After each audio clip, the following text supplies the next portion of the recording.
Salut et bienvenue à toi. Nous sommes à la 11e partie de la formation centrée sur l'élevage des anodons.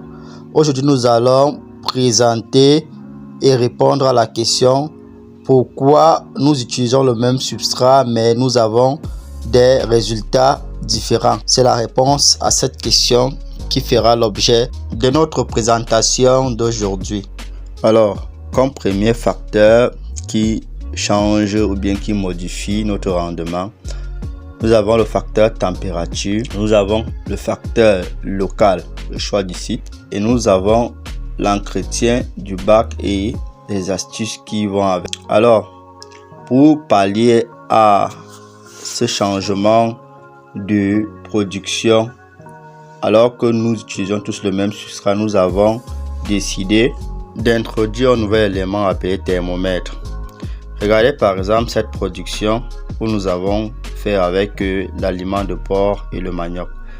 Chez ce client-ci ou bien chez cet abonné, nous avons constaté qu'il a eu beaucoup de larves en faisant la même composition que chez ce deuxième client qui a aussi utilisé le même substrat, mais regardez la quantité de larves. Donc, cela est dû au changement de température de chaque personne par rapport à son environnement. Et pour pallier à ça, nous avons décidé maintenant d'utiliser un thermomètre et de choisir nos salles d'incubation au préalable en prenant les proportions qu'il faut pour qu'on puisse avoir un meilleur rendement.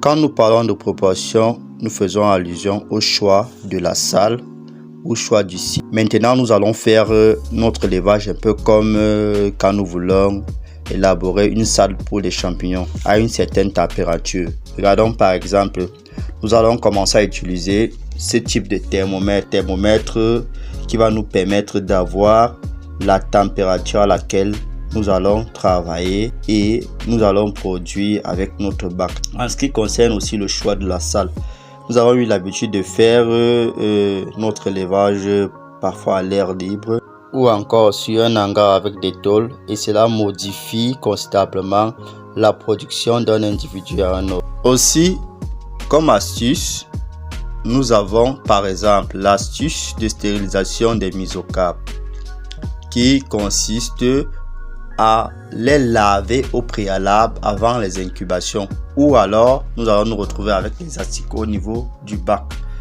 L'un des problèmes majeurs de certains producteurs, c'est qu'à un moment donné, ils se retrouvent avec les asticots dans le bac tout simplement parce que leurs intrants ont été souillés dès le départ. Les mouches, par exemple, ont pu pondre au niveau des mesocarpes ou bien au niveau du manioc. Donc prenez le soin de bien nettoyer vos intrants avant de les incuber. À la rigueur même, je ne sais pas comment je peux dire, peut-être bouillir même certaines choses avant d'incuber les aliments. Cela va permettre à stériliser tous les intrants et pouvoir avoir un rendement meilleur après l'incubation. Alors, on va récapituler. Nous avons parlé de changement de température. Pour cela, nous avons décidé d'utiliser un thermomètre pour avoir la température exacte pour incuber un bac pour anodons. Deuxième paramètre, choisir un substrat adapté à notre environnement ou à notre, je sais pas comment je peux dire, à notre localité. Ceci dit, quand on parle de substrat à notre environnement, nous faisons allusion aussi au choix du site. Ça veut dire que si vous êtes dans un endroit où il fait vraiment très chaud et que le local n'est pas aménagé ou avec un climatiseur pour avoir la température exacte en utilisant un type de substrat, vous pouvez par exemple opter pour un type de substrat qui va permettre de mieux gérer cette température. Par exemple, ceux qui vont utiliser le son de blé, tourteau de palmiste comme ici dans ce bac-ci. Vous allez travailler avec ce thermomètre et vous allez travailler avec ce paramètre local qui va vous permettre d'avoir une certaine température pour pouvoir incuber vos larves, pour pouvoir incuber vos géniteurs afin d'avoir une production meilleure. Même s'il y a variation de température, si vous avez au niveau de la salle une salle où vous avez une température qui est constante, vous avez par exemple votre thermomètre qui vous permet de prendre aussi la température au sein du bac, alors vous aurez le même rendement que celui qui a produit peut-être à l'est ou à l'ouest ou bien dans un autre pays. Alors, nous parlons aussi de l'entretien du bac. Je n'ai pas encore eu vraiment à enseigner sur l'entretien du bac, mais nous allons un peu brosser ce qu'on appelle l'entretien du bac. En ce qui concerne l'entretien du bac, vous devez contrôler le bac régulièrement, peut-être après chaque 3 jours ou bien après le 10e jour d'incubation. Vous passez pour contrôler le bac si le bac est en train de sécher ou si il y a eu un corps étranger au sein du bac pendant que vous avez incubé ou bien après votre incubation.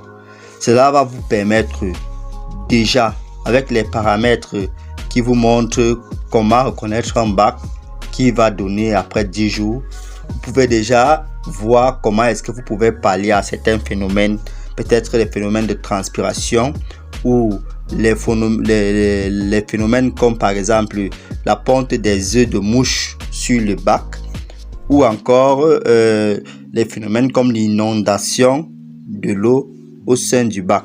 Un autre paramètre qui va booster votre production, c'est le suivi par votre formateur. Quand vous avez un formateur qui vous suit, la réussite est assurée à 90%.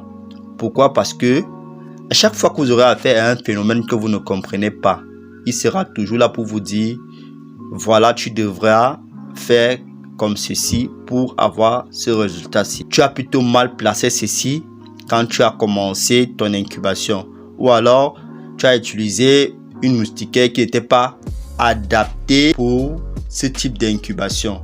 Voilà en quoi il est important, avant de se lancer dans une grande production, de faire une confirmation de la maîtrise de substrat, de la maîtrise de l'élevage des anotons avant de vous lancer. Et cela doit être donné par votre formateur. Si votre formateur ne nous a pas encore permis de vous lancer, ne vous lancez pas. Par exemple, cet nouvel aliment que nous avons mis sur pied, nous pouvons l'utiliser pour les zones chaudes. J'avais déjà donné ses caractéristiques. Il est disponible. Nous avons encore les manuels qui sont toujours là en train d'attendre.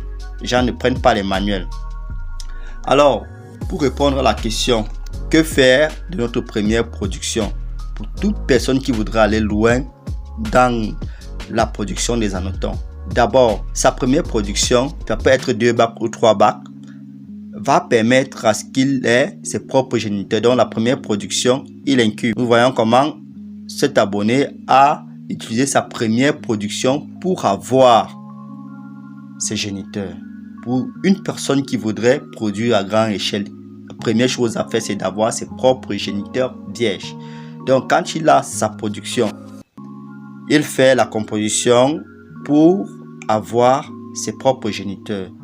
Et quand il aura maintenant ses propres géniteurs, le coût de production va se revoir à la baisse. Et c'est là où véritablement commence son marché en ce qui concerne la vente des anneaux. Un autre paramètre qui entre en jeu, après avoir incubé, vous avez l'obtention de vos cocons. Beaucoup peuvent seulement se focaliser sur la vente des géniteurs. Je dis bien encore, les géniteurs vierges se vendent à partir de 1500 à 2000 locaux. Tous ceux qui sont en deçà, je ne vois pas quelqu'un qui peut prendre du temps pour incuber les géniteurs pendant 2 mois et les vendre à 1000 francs par exemple, prétendant dire baisser le coût de production pour celui qui veut produire. Non. Ceux qui sont pris dans la nature, on peut les vendre à ce prix-là parce que le rendement n'est pas vraiment là. Mais ceux qui sont produits dans des fermes, le prix idéal doit varier entre 1500 et 2000 le couple. Cela va permettre non seulement aux producteurs de gagner en termes de l'arbre en les vendant et de gagner aussi en termes de vente des géniteurs. Si vous produisez uniquement les géniteurs, vous devenez aussi quelqu'un d'important pour la chaîne de production et cela va aussi vous générer un revenu important. Cela va permettre aux producteurs de se lancer dans la production des géniteurs vierges pour une grande production. C'est pourquoi il est important de se faire accompagner ou de se faire suivre par un formateur. Je dis bien par un formateur. Important de se faire accompagner, de se faire suivre par un formateur pour pouvoir avoir tout le processus de production des larves. Merci. La suite au 12e module de formation. Encore une fois de plus, merci.